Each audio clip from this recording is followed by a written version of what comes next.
Welcome to my channel. Jangan lupa untuk like, share, and subscribe. I feel nauseous, believe me.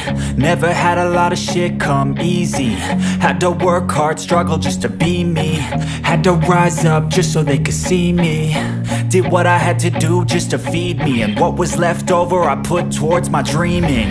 But the only thing in life that has meaning are the things you gotta work for, believe me. Take into your hands a plan. Your own hands can land your own brand. And damn, I feel like no one takes accountability. They want the credibility, convincingly unwilling to put in the fucking hours it takes to get some power. Don't be fucking sour, take a cold shower. Scream until you're louder, work until you're prouder. And fuck all the doubters, they're just fucking downers. I swear to God they all let me down. I always fought just to wear the crown. I'm pissed off at these fucking clowns who were all taught they deserve an ounce. It's only worth it if you work for it. It's only worth it if you work for it. I won't stop till they hear me now.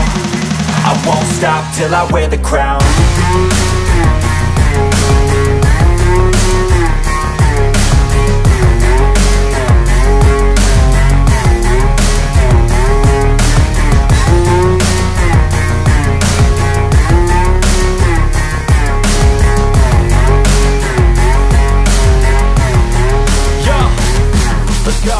I'm just telling you to fight for your dreams, but it's not what it seems, man, it's hard.